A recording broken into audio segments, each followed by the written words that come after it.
Así que bueno, esa sería mi clase de hoy a raíz de Loki. Mi niño precioso. Espero que sea una cama más con Luffy. ¿En serio, pobrecito? Ni siquiera esboza una sonrisa por verme. Quizá debe ser por la tristeza de haber perdido a su madre. A pesar de tener poco tiempo de nacido, Loki ya había abandonado todas... ¡Oh! ¡Oh, qué buen! Amo a Oda, weón. Ya, esto lo voy a explicar, pero después del capítulo. Ya había abandonado toda esperanza de ser amado. Listo. Aquí se viene. Prepárense. Aquí. Ya. Prepárense. Pasa lo siguiente. ¡Oh, qué pena me dio! Ya. Dentro de la teoría psicológica de la vida, del mundo, hay algo que se llaman tipos de apego. Probablemente ustedes los conocen, porque son muy escuchados y muy conocidos en el mundo, ¿no? Hay varios tipos de apego, pero uno de los tipos de apego son los apegos inseguros. Y dentro de los inseguros hay dos divisiones. Uno es el ambivalente y el otro es el evitativo. En el apego evitativo, los niños, lo que ocurre en el apego evitativo es muy simple. Frente a la demanda del niño, frente a la demanda del bebé, no hay un adulto que responda, nunca.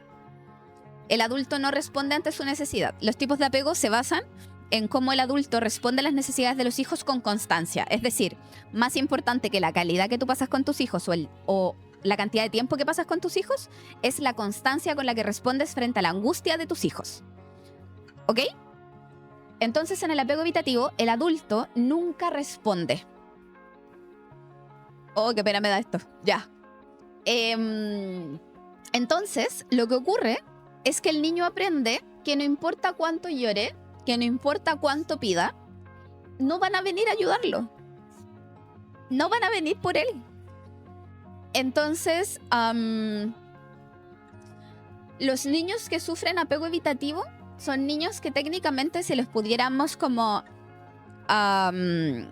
llevar a algo muy metafórico, pasarían a ser una especie como de mueble. Son niños que no molestan, niños que no lloran, niños que no piden, niños que un adulto podría decir, qué hermoso, como que este niño no molesta en nada. Pero ese no molesta en nada no es porque el niño no necesite cosas. Es única y exclusivamente porque no hay un adulto que responda a eso, a esa necesidad que tiene el niño. Efectivamente se resignan a pedir ayuda. Por lo tanto, además son niños que evitan mucho conectarse con su mundo emocional, porque es muy difícil, es peligroso. Si ellos, o sea, imagínense que ustedes necesitan pedir ayuda porque están tristes, y ustedes se sienten tristes y no hay nadie ahí que responda por ustedes, es peligroso estar triste. Entonces son niños que tienden a evitar conectarse con su mundo emocional. Y esos son adultos que efectivamente luego no saben relacionarse ni con su mundo afectivo ni con otras personas. Por lo tanto, cuando son adultos o cuando son adolescentes o más grandes, son niños, adolescentes o adultos que cuando se les demuestra amor, cariño o preocupación, simplemente consideran que es un gatillante para alejarse de ese espacio. Porque si nunca he tenido el amor de otro, la preocupación de otro y la respuesta de otro afectivamente, no puedo arriesgarme a tenerla y a perderla. Por lo tanto, en vez de darme la oportunidad de tener a esa otra persona cerca mío que me está demostrando afecto, protección, cuidado y que está respondiendo a mis necesidades, prefiero alejarme de esa persona. Prefiero que no demuestren preocupación por mí porque no voy a ser capaz de tenerlo y de perderlo. Por lo tanto, prefiero nunca recibirlo.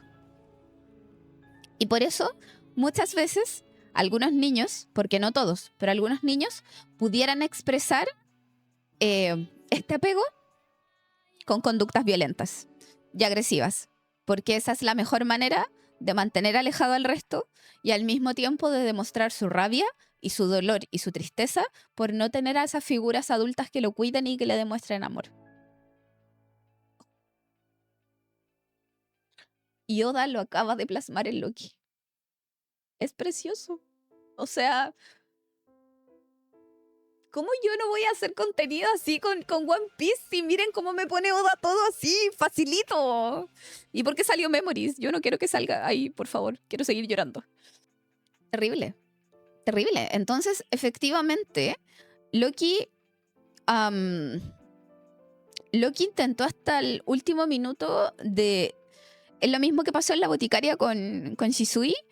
Intentó hacer todo para que su mamá lo quisiera. Incluso cubrirse los ojos. Pero su mamá nunca lo quiso. Por lo tanto, para él era muy duro entender o ver que habían otras personas que sí eran queridas. Y desde ahí su deseo de destruirlo todo. Como, si yo no lo tengo, que nadie lo tenga. Pero también el otro lado, que es como, si yo alejo a todo el mundo, profecía autocumplida, lo hemos hablado un par de veces acá también, si yo alejo a todos, con eso confirmo mi creencia de que nadie me va a querer y nadie me va a amar, porque nadie va a poder sostener ese vínculo. Y de hecho en terapia, uno lo que más tiene que sostener es la violencia del niño y demostrarle que más allá de lo violento que él sea, tú vas a continuar ahí, siempre poniendo límites, ¿no es cierto? Y haciendo que el setting sea muy seguro para ti como terapeuta. Pero eso es lo que a los niños más les cuesta entender, que tú te vas a quedar ahí pese a lo que ellos te hagan o te digan. Porque si se fijan, él apenas agrede, el resto se aleja. Pero él no quiere que se alejen, él quiere que estén, pero no sabe qué hacer. Porque él no quiere que alguien le demuestre amor y se vaya a ir. Él prefiere seguir cargando con el hecho de ser la maldición más grande del buff. Lo encuentro brutal, Nakamas, pero brutal. Lo primero que te preguntan muchas veces en terapia los niños que han sufrido abandono por parte de sus figuras parentales, particularmente por la madre, o que sufren mucho maltrato por la madre, es ¿por qué mi mamá no me quiere? Si mi mamá no me quiso, entonces ¿quién me va a querer? Si se supone que todas las madres quieren a sus hijos. Si mi madre no me quiso, es porque hay algo malo en mí. Y además acá la madre se lo señala con mucha claridad. Es un monstruo, lo odio, no es mi hijo, etc. Por lo tanto, su lógica es como, ¿quién me va a querer? ¿Para qué siquiera lo voy a intentar? Y esto es otro detallazo, y esto lo pueden buscar en YouTube, porque de hecho está hecho está grabado esto. Los bebés responden a la gestualidad del adulto. Cuando uno tiene un bebé y uno le hace caras, ¿no es cierto? O le cambia los tonos de voz. Cuando uno le dice, ay, mi chiquitito, y no sé qué, y tiene frío, y tiene hambre, pobrecito. Y uno hace mucha gestualización, tanto vocal como de cara, digamos, ¿no? Los bebés aprenden a través, como del espejo, digamos, a que si ellos gesticulan de una manera, hay una respuesta al otro lado. A los 2 meses en los bebés aparece lo que se llama la sonrisa social. No es que ellos tengan claridad de qué ocurre, como en términos profundos de que si yo sonrío, el otro me sonríe porque quizás se siente feliz con mi presencia. No. Pero ellos aprenden que si ellos sonríen, parece que los adultos también sonríen. Entonces eso se transforma en una especie de herramienta de protección. Porque si ellos sonríen, entonces el ambiente lo cuida, por decirlo de alguna manera, ¿no? El apego tiene que ver mucho con las estrategias y herramientas que se van dando desde los niños para sobrevivir. El tema está en que cuando un bebé no es estimulado, no se le ejecutan este tipo de acciones, como cambios en el tono verbal o gesticulizaciones. No, eso no existe como palabra. Bueno, no importa, la acabo de inventar. Cuando no se le gesticula al bebé, el bebé tampoco responde.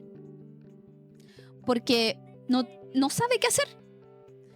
Y con mayor razón aún, cuando tú le dejas de responder a un bebé, el bebé cae en colapso. No sabe qué hacer, porque no entiende qué está pasando. No entiende por qué ante su pedido nadie responde. ¿Se fijan? Entonces eso es un experimento que se ha hecho mucho desde la psicología infantil con niños que sufren maltrato y niños que no han sufrido maltrato, donde los niños que sufren maltrato no gesticulan, porque tienen que estar pendientes de otras cosas más importantes, como por ejemplo de los tonos de voz por si va a haber una agresión o cualquier otra cosa para sobrevivir. Entonces, incluso en Loki, esto está muy, muy bellamente marcado. Él no responde. Harudin le sonríe. Trata de hacerle gracias. O sea, Harudin. Harald, perdón. Su papá. Trata de hacerle gracias. Pero él ya no responde. Porque él ya sabe que nadie lo va a venir a cuidar. Y él ya sabe que no lo aman. Entonces él simplemente deja de responder. Y tú ves bebés, literalmente, que están en abandono, que no responden.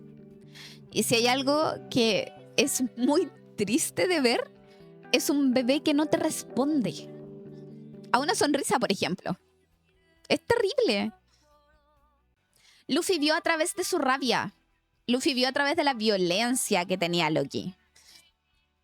El desarrollo del lóbulo frontal, sí, justamente hay una parte del lóbulo frontal que tiene que ver harto con esto, que se llama, es un tipo de comunicación no verbal, que es la comunicación... ¡Oh! Se me fue el nombre, ya me voy a acordar, pero es un tipo de comunicación no verbal que se da del lóbulo frontal derecho al lóbulo frontal derecho del otro ser humano que te está gesticulando. Acá. Con que cuando los bebés se desregulan por alguna razón, tienen angustia, lloran, etcétera, presentan una necesidad, el bebé se desregula a sí mismo. Entonces eso desregula a la madre. Madre, recuerden que no es la madre biológica, sino el adulto que esté realizando como ese proceso. ¿Qué era lo que pasaba acá? Loki se desregulaba, lloraba, ¿no es cierto? Pero como la madre lo odiaba, esto a ella la desregulaba más. Y la lógica que lo que uno esperaría es que esta madre se regule a sí misma como adulta y regule al infante. ¿Sí? Ese es como el cuadro.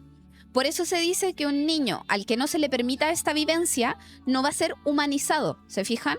Como si yo pongo un gato en un corral de gallinas, él va a seguir siendo un gato. Va a seguir teniendo comportamientos de gato. ¿Sí? Pero si yo pongo un bebé en una jaula de gallinas, él va a tener comportamientos de gallina. No va a tener comportamientos humanos. No va a tener este mundo interno que tenemos los humanos y que es lo que nos diferencia de otros animales. Y eso es real, se ha visto. Hubo un caso de maltrato muy fuerte que creo que fue en Paraguay, donde a una niña a los 8 años la encontraron viviendo en el gallinero. Llevaba ahí desde que era muy, muy, muy chiquita. Y ella, en el fondo, no tenía lenguaje, no tenía capacidad de reconocimiento emocional, no tenía la capacidad de mirar a los ojos para conectar con otro humano. Simplemente se movía y comía como gallina. Y hacía sonidos de gallina. Entonces, a eso va, ¿sí? Como con esta lógica de el otro no debe, o sea, debe ser humanizado como este otro humano. Por eso es tan importante los adultos en la relación con la infancia. A eso vamos. Como, ahora, dentro de este contexto, imagínense lo que era para Loki, que su mamá lo odiara desde el minuto cero. O sea, él no tenía a nadie que lo regulara, por lo tanto, él tiene que aprender a regularse por sí mismo. Y como los niños no pueden hacer eso porque no tienen herramientas, eso es algo que recién empieza a aparecer como a los 12 o 13 años, única y exclusivamente si ha recibido desde el adulto la información y la forma para poder regularse. Si no, el niño empieza a encontrar formas por sí mismo de regularse, pero eso son siempre fallas, como que siempre va a encontrar una falla. Entonces ahí después van a ir apareciendo, por ejemplo, conductas más agresivas, conductas autolesivas, drogas, alcohol, conductas de riesgo, trastornos de salud mental graves, etcétera, ¿sí? En Chile hubo un caso así, el niño perro. ¿En serio? Uf. O los niños que se los han llevado los monos en India. Claro, totalmente. Hola, Ale, por cierto. Según las películas que vi, hay muchos casos con perros y lobos. Sí, claro. Pues si se fijan en todos esos casos, el niño no es un niño, en términos de humano, del mundo interno humano, sino que empieza a adquirir las características del animal. Si ustedes ponen un perro, un gato, cualquiera viviendo con otro animal, él siempre va a seguir teniendo sus características de animal, independiente que haya algunas cosas que copie de la conducta de los otros, ¿sí? Entonces, bueno, en base a eso, yo estaba en esta otra parte. Acá está como el autor principal que habla de esto, que en el fondo dice que las comunicaciones afectivas de los apegos están de hemisferio derecho a hemisferio derecho entre infante y cuidado. Es decir, a nivel cerebral, ¿no? ¿Por qué? Porque el hemisferio derecho almacena información no verbal afectiva. Esa área de nuestro cerebro es la que se encarga de recibir las expresiones, la prosodia que tiene que ver con los tonos, ¿no es cierto? Los gestos que van a ser como utilizados después en comunicaciones de manera más implícita. Es decir, que si yo después digo, yo estoy súper bien, ustedes no van a creer que yo estoy bien, pues si yo no estoy usando un tono verbal adecuado. Estoy mostrando un tono muy, muy fuerte. Entonces ahí claramente para ustedes va a ser como, está bueno, está enojada. Ya, listo. Entonces, eso es lo que después se va a usar como en el contacto. Por eso los niños que no han tenido esto, como en el caso de Loki, con Harald, después no reaccionan porque no tienen esto incorporado a nivel cerebral. Y eso es lo que después se llamaba conocimiento procedural implícito, que era el fucking nombre que no me podía acordar, que es no consciente, pero se desarrolla estando con otros. O sea, este tipo de forma de relación no se va a lograr de ninguna otra manera que no sea estando con otros, en la relación diaria con otros. No es que yo le diga, por eso yo les daba el ejemplo, como de, no es que mis papás me hayan dicho que cuando yo ponga estos ojos van a hacer o decir esta otra cosa, sino que simplemente alguna vez cuando me pusieron esos ojos y yo no me callé, hubo alguna consecuencia. Entonces cuando volvieron a poner esos ojos, mi cerebro ya había captado eso y dijo, ok, calladita te ves más bonita. Y era, ¿se fijan? Y eso es lo que aprendió Loki.